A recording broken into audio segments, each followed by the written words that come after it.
ever tried to do your makeup in a moving train?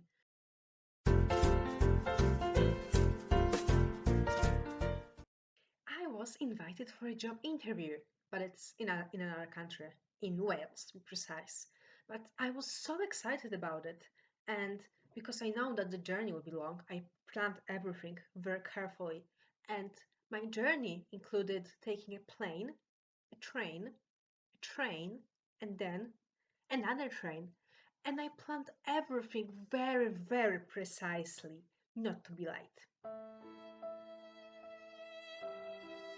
Unfortunately, when I was on my second train, the train decided to suddenly stop in the middle of the field, and I was like, "Hmm, okay." But I wasn't panicking yet because I knew that I had a lot of time to get to my connecting train. Unfortunately, that train decided to stand in the field for a whole 2 hours. 2 hours! Can you imagine? So I picked up the phone and I called the HR guy and I tried to, explain my whole situation. And he was very sympathetic, he was very nice. And he told me that he can organize my timetable in a way that on day one I will have just group work assessment exercises and my actual interview will be the following day. So I don't have to be stressed anymore. And it's not a problem that I'm that much late. And I was very thankful for him. And yeah, I was very happy. But then I had another problem. You see, my original plan was that I will get changed in a hotel room and then I will go to my job interview. Unfortunately, now I didn't have the time to do it. So I went to the train toilet, which is like, a very, very small room, like a 1 square meter of a size, maybe, and and I changed my clothes and I changed my clothes from like a big baggy jeans and like casual t-shirt in a very professional businesswoman outfit. And then I tried to do my makeup and it's very, very hard. Have you ever tried to do your makeup in a moving train? The train goes like and I'm trying to make myself look presentable. Fortunately, it all worked out. HR guy picked me up from the station. He drove me to the company building and he was so nice, so sweet to me. And he tried to comfort me, telling me it's okay that I was late.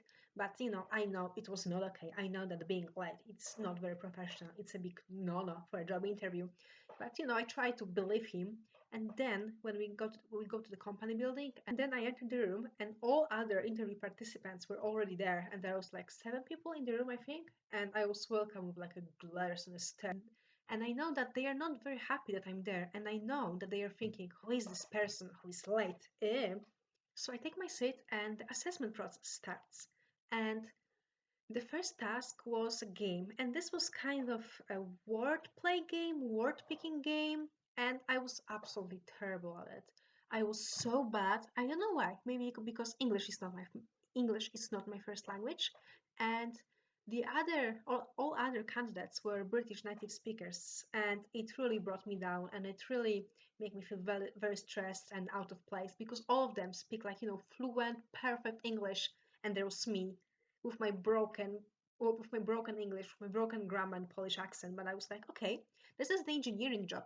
You don't need perfect English to do it. You can. And I decided to be professional and I will fight to the till the end because I know I have what it takes to do that job. I think I did quite well in the second task, which was the kind of a group exercise, and I think they were just assessing how we work in a group. After all that exercises, we were taken by the company to a dinner, and it was a very nice dinner. It was kind of something between a restaurant and a pub, and we get to talk to the people in the company, get them to know a little bit more. And at the end, they told us that the following day we'll have to do another task, that we'll have to do some short presentation.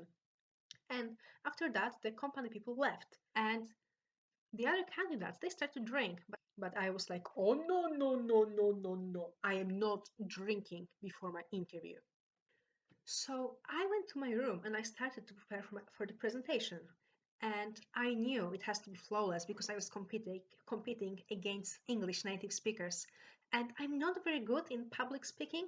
So I decided that I have to, memorize and exercise everything, every single move, every single little joke. It has to be up to the point. It has to be perfect. So I spent really a lot of time on the presentation. Like I would say, I stay up until 2 a.m. I know, not very smart on my interview day, but I really wanted to do very, very well on that presentation. So the next day, I wake up, I dress up very, very smart and professional, and I go to the interview. And just the interview, I think it went well. They asked me a few technical questions, and I could answer most of them. Not all of them, but most of them. But I couldn't really tell whether they are happy with it or not happy with it. Like I couldn't really read them. And after that, I had my presentation. So I'm entering the room, and inside I was like, oh no, I don't want to talk to people. Oh, everyone will be looking at me. Oh no. But no, outside I was like very cool, calm, I was professional, and I tried to give the vibe saying, you will regret it if you don't hire me. So yeah, I'm starting my presentation.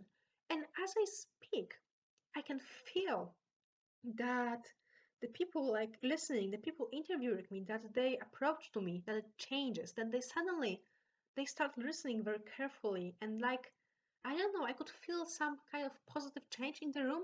I had a feeling that they suddenly start to like me. And yeah, I did my presentation, and it gave me so much confidence that, they say fake it until you make it. So I stopped faking being professional. At that point, I actually felt being professional. So I finished my presentation. They asked me a few questions. Some of them were tricky, to be honest, but I think I answered all of them like very, very well. And yeah, I left the room and I felt good. I felt that I did a very, very good job. But then, as I was after the interview, as I was analyzing everything, I thought that I don't have really much chance to get in because first of all, I was late, and second of all, I know that I have a very thick accent, so some people might not like it. And I pretty much thought that, that's the end. I blew it, but I enjoyed the experience and I really liked the company. So I thought at least I have some interviewing experience, which is good. And then you can't imagine. 2 days later, I got an email saying that I was accepted and I got in. And I'm very excited about it because it was like I finally got a job. And yes, in 2 months, I'm moving to Wales. Hello, if you're still here, really big thank you that you're still watching. And this is my first YouTube video, like first video ever. So please tell me what I can improve. And I hope I will see you again. Bye!